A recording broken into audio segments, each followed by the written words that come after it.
Hello guys, good morning. Ayan. So maswerteng araw sa Petsa 16. So ito po yung araw natin na feel na feel ko guys. So nararamdaman ko parang maraming numero ang lalabas ngayon sa lugar na yan. Kaya i-share nyo na guys yung ating videos para marami po ang mapuntahan. Ayan. So sa mga mag-share guys, maraming salamat na po kaagad-agad. Ayan, so dati po, sobrang dami-dami talaga guys ng mga nag-share niyan basta't pinapakiusapan ko. So sana ngayon guys ay sa pakiusap ko ay meron din pong sumunod, so wala naman pong mawawala sa pag-share po ng video. So hindi naman po siya guys masamang i-share, hindi naman po siya sulat-sulat lang naman yan guys, hindi po yan masamang i-share, So yung mga iba nga, yung mga walang kabuluhan ay na-share. Minsan, yun pa talaga yung kadalasan na sinishare ng mga tao, yung mga hindi dapat i-share, So yun yung mga gusto ng mga tao, So yung mga walang kabuluhan. So, meron tayo dyan guys, STL ng Laguna hanggang ng Romblon. So, syempre, kumplito po yan. Meron po yung sumada sa kabila. Kasi yung iba, hindi talaga nila guys tinatapos yan. Kaya, ang dami nag-comment. Madam, nasaan na yung Pangasinan? Madam, nasaan na po yung Marinduque? Madam, nasaan? Sana po makasama po ang Mount Province. Sana po makasama. So, nandiyan naman po talaga.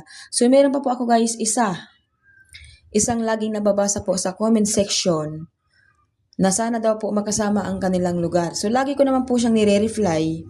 Lagi ko siya pong nire-reply, pero hindi po siya sumusunod sa reply ko. Nire-reply ko po siya guys, pero hindi niya po talaga guys niya pinapansin. So, parang ako pa yung may kasalanan kasi sabi niya pansinin ko daw siya. So, palagi ko naman siya guys pinapansin. Sadya lang po na talaga na hindi po siya nagsisin sa mga chat ko. Sabi ko ay PM. Siguro po hindi niya po alam ang ibig sabihin ng PM. Ang PM po ay personal message. So, ibig sabihin, mag-chat kayo sa akin sa Messenger, ibigay niyo po yung kopya.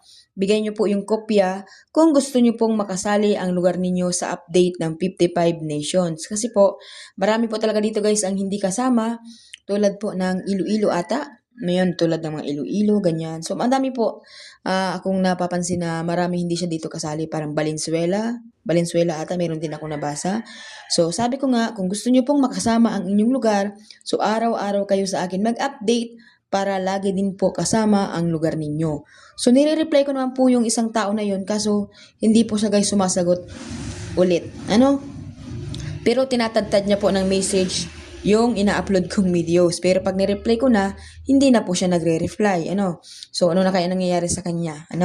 So, yan. Dapat mag-notify po yun sa kanya na ako po ay nag-reply. So, hindi naman po ako guys, pwede na ako yung mag-chat sa kanya, di ba? So, siya yung may kailangan sa akin. So, siya dapat yung mag-personal message sa akin. Okay? So, maraming salamat po guys sa mga want to sawa na laging nag-aabang. So, alam nyo guys, ito pala guys yung sasabihin ko sa inyo kung kayo po ay mahilig magtapos ng videos. Ayan.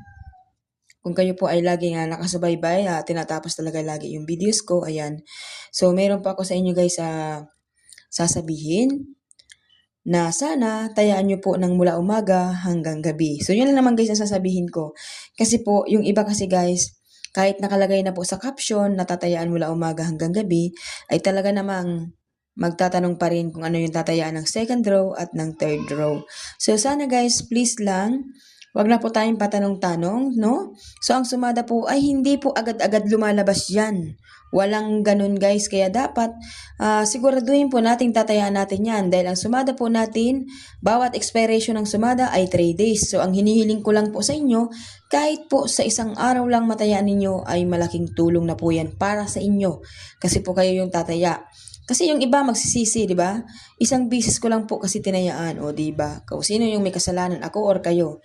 Sasabihin naman ng iba, magastos. Kung ayaw niyo pong gumastos, ay di wag kayong tumaya. Simple, di ba? Yung iba kasi guys, nagagastusan sila kasi marami silang hinihingian na sumada. Hindi sila nagpo-focus doon sa iisang hinihingian nila, di ba? Tulad nito guys, ito na po yung alagaan ninyo. Wag na po kayo guys tumingin pa sa ibang iba na malilito lang kayo, 'di ba? Kasi ito guys, kitang-kita nyo talagang lugar ninyo yung makikita ninyo, 'di ba? Pansin nyo, nasa tapat na mismo ng lugar ninyo. So hindi na po kayo malilito kung paano po ninyo yan tatayaan, 'di ba? So lugar na po mismo ang nakalagay diyan.